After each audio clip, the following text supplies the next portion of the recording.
రాజకీయ నాయకుల మా పార్టీ దృష్టికి వచ్చింది. అది ప్రజల ముందర పెట్టాలని చెప్పేసి ఈరోజు మేమందరం కూడా మీడియా ముందుకు వచ్చాం. తెలంగాణ ప్రజలందరికీ కూడా తెలుసు, 2024లో మార్చి నెలలో పంజాగుట్ట పోలీస్ స్టేషన్లో ఒక పోలీస్ అధికారి ఇచ్చిన అడిషనల్ ఎస్పీ ర్యాంకులో ఉండే పోలీస్ అధికారి ఇచ్చిన కంప్లైంట్ మేరకు ఈ టెలిఫోన్ ట్యాపింగ్ కేసు అనేది రిజిస్టర్ అయింది. అది పూర్తిగా సాంకేతిక ఆధారాలతో చేయాల్సిన ఇన్వెస్టిగేషన్, అంటే టెక్నికల్ ఎవిడెన్స్ బేస్ మీదనే చేయాల్సిన ఇన్వెస్టిగేషన్. ఇదేదో భూతద్దం పెట్టో లేకపోతే ఇంకా ప్రపంచంలో అత్యాధునిక నేర పరిశోధకులు ఎవరైతే ఉన్నారో వాళ్ళందరినీ తీసుకొచ్చి చేయాల్సినంత సీన్ కేసులో లేదు. మీకు అనుమానం వచ్చింది, మీరు ఇన్వెస్టిగేషన్ చేస్తారు, దానికంతా కూడా టెక్నికల్ ఎవిడెన్స్ ఉంది. నిజానికి మేము చాలా సార్లు కూడా ఇదే తెలంగాణ భవన్లో చట్టబద్ధంగా జరిగే ట్యాపింగ్ను నేరంగా చిత్రీకరిస్తున్నారు అనేది చాలాసార్లు కూడా మేము ఈ వేదిక చెప్పడం జరిగింది. దానికి మా మీద లీగల్ నోటీసులు కూడా మరి పోలీసు ఉన్నతాధికారులు ఇచ్చిండ్రు. 2024 మార్చిలో అయిన కేసు, దానికి ఒక స్పెషల్ ఇన్వెస్టిగేషన్ టీంను పెట్టిండ్రు. అదంతా కాదని మళ్ళీ 2025లో ఆ స్పెషల్ ఇన్వెస్టిగేషన్ టీం స్థానంలో రాజకీయ నాయకులు రావడం లేదని వాళ్ళని ఎట్లని చెప్పి కేసీఆర్ గారిని, హరీష్ రావు గారిని, కేటీఆర్ గారిని, ఎమ్మెల్సీ నవీన్ కుమార్ను, ఇంకా మిగతా అందరినీ కూడా మళ్ళీ ఇందులో ఎట్లయినా ఇరికించి వాళ్ళ మీద ఛార్జ్షీట్ ఫైల్ చేసి వాళ్ళని జైలుకు పంపించాలి అన్న కుట్రతోని మళ్ళీ 2వ స్పెషల్ ఇన్వెస్టిగేషన్ టీము పెట్టిండ్రు.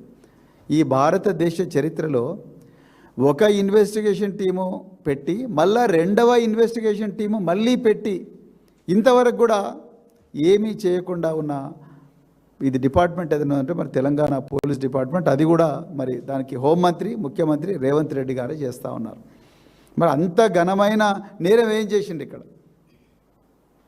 మళ్ళీ చెప్తున్నాం, ఇది చట్టబద్ధంగా Indian telegraph act 1885 rule 5 section 5 ప్రకారమే జరిగింది. ఇది దేశ భద్రత కోసం ఏ రాష్ట్రమైనా, ఏ కేంద్ర ప్రభుత్వమైనా, ఏ పార్టీ అధికారంలో ఉన్నా కూడా ఈ ట్యాపింగ్ అనేది జరుగుతూనే ఉంటుంది.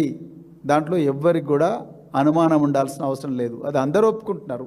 సాక్షాత్తు ఇప్పుడున్న ముఖ్యమంత్రి రేవంత్ రెడ్డి గారు కూడా ఢిల్లీలో చాలా స్పష్టంగా చెప్పిండ్రు, ట్యాపింగ్ అన్ని ప్రభుత్వాలు చేస్తాయి. మరి ట్యాపింగ్ అన్ని ప్రభుత్వాలు చేస్తాయన్నప్పుడు ఈ మార్చి 2024లో పంజాగుట్ట పొల్యూషన్లో ఎందుకు పెట్టిండ్రు కేసు? ఓకే, ఈ ట్యాపింగ్ చేసిన అధికారులు ఒకవేళ అక్రమంగా తమ వ్యక్తిగత ప్రయోజనాల కోసం వాడుకొని ఉంటే అది నేరం అయితే దాన్ని మీరు ఇన్వెస్టిగేట్ చేయండి. అది మేము కూడా, మాకు అభ్యంతరాలు లేవు. చట్ట ప్రకారం మీరు పోలీస్ అధికారులు మీరు ఇన్వెస్టిగేట్ చేయాలి, దానికి absolutely we have no problem. కానీ లేని ఎవిడెన్స్ను తీసుకొచ్చి ఎవిడెన్స్ను ఫ్యాబ్రికేట్ చేయించి రాజకీయ నాయకుల పేర్లు ఇందులో ఇరికించాలని చూడడం మాత్రం ఇది చట్ట వ్యతిరేకం, మోరల్గా కరెక్ట్ కాదు అనే నేను పోలీస్ అధికారులకు, సిట్ అధికారులకు విజ్ఞప్తి చేస్తున్నా. రేవంత్ రెడ్డి గారు ఇచ్చే అక్రమ ఆదేశాలను దయచేసి పాటించకండి. రేపొద్దున మీ మెడకు చుట్టుకునే ప్రమాదం ఉన్నది. 350 మంది సాక్షులను విచారించారు మీరు.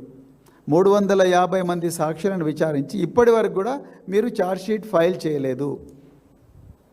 మీరు A1 అంటున్న ఒక అత్యున్నత పోలీస్ అధికారి T Prabhakar Rao, doctor T Prabhakar Rao గారికి సుప్రీంకోర్టులో ఊరట కలిగింది. గౌరవ సుప్రీంకోర్టే మీరందరూ ఎన్ని కోట్ల రూపాయలు వెచ్చించి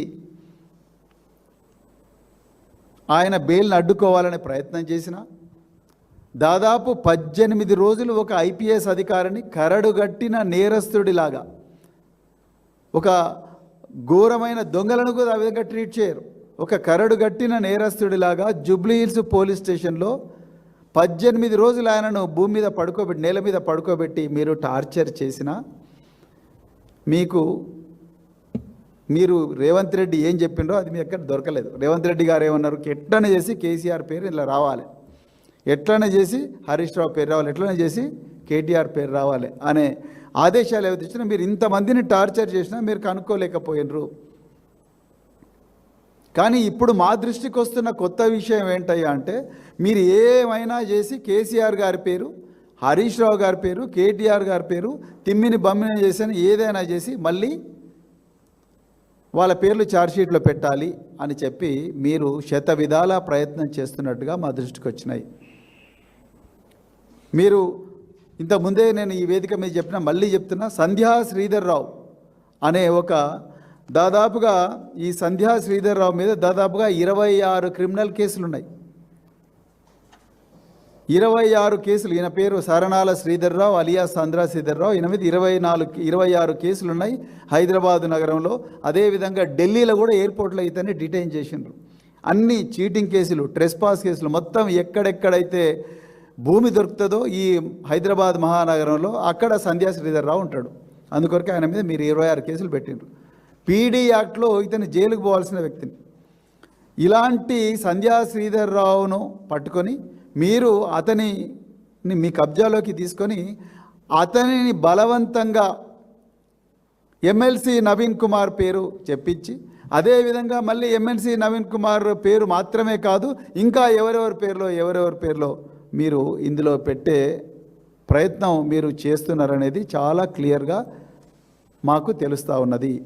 అదేవిధంగా ఈ కేసులో ఒక సీనియర్ జర్నలిస్ట్ని కూడా మీరు ఇరికిచ్చిన అతన్ని ఒక అక్రమ కేసులో, టాపిక్ కేసులో ఆయనకు సుప్రీంకోర్టులో యాంటిసిపేటరీ బెయిల్ అంటే ముందస్తు బెయిల్ వస్తుందన్న భయంతో మీరు ఆయన మీద ఒక అక్రమ కేసు పెట్టి ఆ అక్రమ కేసులో ఆయనను 45 రోజులు జైల్లో పెట్టి ఇప్పుడు మళ్ళీ ఆయనతోనే హరీష్ రావు గారి పేరు చెప్తావా లేకపోతే నీ బెయిల్ క్యాన్సిల్ చేయించాలనా అని చెప్పి మీరు ఆయన భయపెట్టిస్తున్నట్టుగా కూడా మా దృష్టికి వచ్చింది. తెలంగాణ ప్రజలందరూ కూడా గమనించిండ్రు, చూసిండ్రు మీరు చేసిన దౌర్జన్యాన్ని, దుర్మార్గాన్ని. అమానవీయంగా తెలంగాణ తొలి ముఖ్యమంత్రి, నవ తెలంగాణ నిర్మాత, తెలంగాణ సాధకులైన కేసీఆర్ గారిని ఆయన స్వగృహం ఇప్పుడు ఎక్కడైతే మర్కుక్ మండలంలో ఎర్రవెల్లి గ్రామంలో ఉంటున్న స్వగృహంలో విచారించకుండా దుర్మార్గంగా నందినగర్లో గోడల మీద నోటీసులు పేస్ట్ చేసి వారు ఏ ఇంట్లో అయితే తెలంగాణ కోసం రాత్రింబవళ్ళు అన్నం తినకుండా ఎంతోమంది మేధావులతోని ఉద్యమకారులతోని మరి చర్చలు జరిపి తెలంగాణ పోరాటానికి రూపకల్పన చేసినరో అదే ఇంట్లో మీరు ఎంతో ఘోరంగా ఆయనను దోషిగా ముద్ర వేసి